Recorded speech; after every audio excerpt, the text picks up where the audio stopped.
This week alone, close to 1,100 migrants arrived in Italy, where they'll join more than 100,000 who have entered the country so far this year.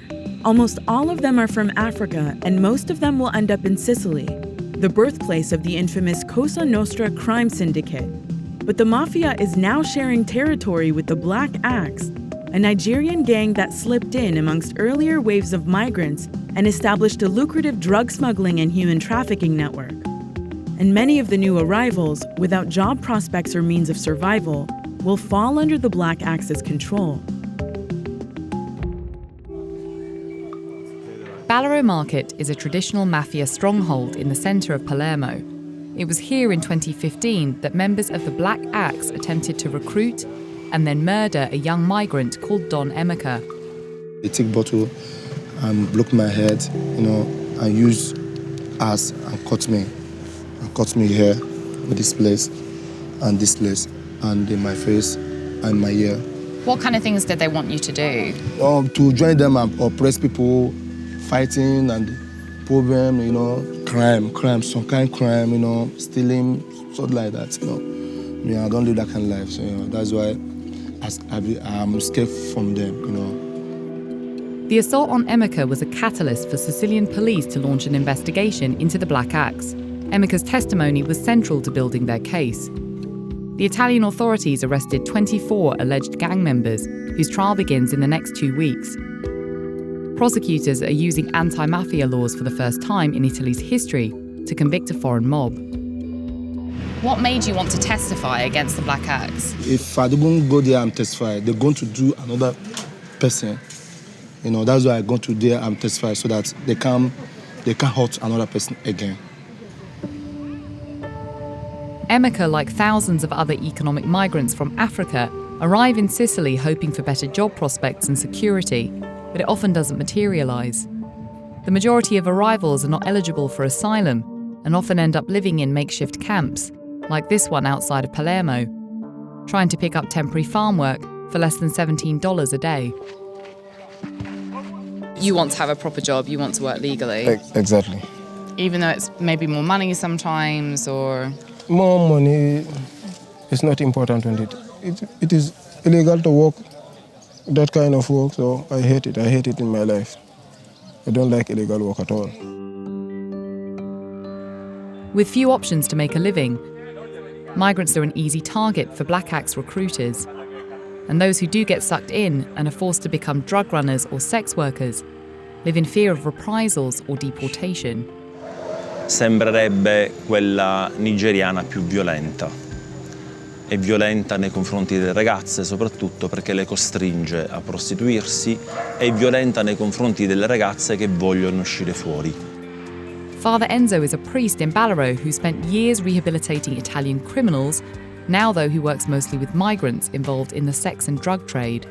Enzo says that while he sees the power and reach of foreign gangs growing, the Mafia is still very much in charge here. Ma c'è un'altra violenza che è quella dell'omertà, quella del silenzio, quello di non cambiare le cose, quello di controllare il territorio, che questo lo fa Cosa Nostra e continua ad essere molto presente nel territorio palermitano. Vice News has obtained undercover police surveillance footage of two Cosa Nostra mafia bosses, Giovanni and Giuseppe Di Giacomo, debating how to control the Black Axe working in their territory. Giovanni is currently serving a life sentence. Giuseppe was gunned down and killed in Palermo not long after this recording.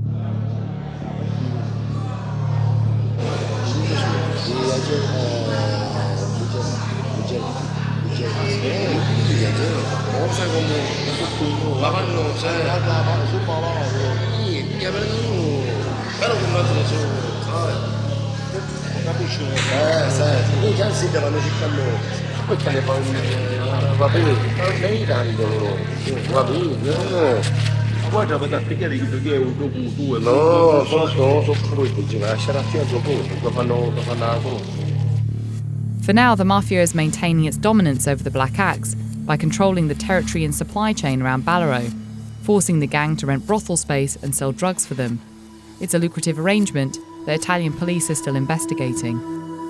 So we're driving through the streets of Palermo with an undercover cop. He's going to be taking us to the areas where the Black Axe and where the Mafia both operate. Vedo un aumento di loro come persone, sì, stiamo cercando sempre più di conoscerli, un po' come è successo con la mafia negli anni '80 quando si conosceva poco. I mean, how dangerous is it for you to be driving the streets, showing us around? Devo dire che con i nigeriani avverto più pericolo rispetto che con i siciliani, perché hanno una percezione del valore della vita molto inferiore rispetto agli italiani. Guarda. Drug deals like this one we witnessed are the norm in this gang dynamic. The new recruits of the Black Axe selling in an area controlled by the Mafia. Fatto. Benjamin, which is not his real name, was one of those recruits, selling drugs for the Black Axe. He saw firsthand the relationship between the Mafia and his bosses.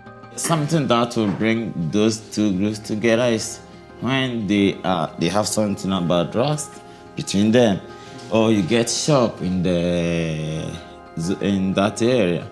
You have to pay tax.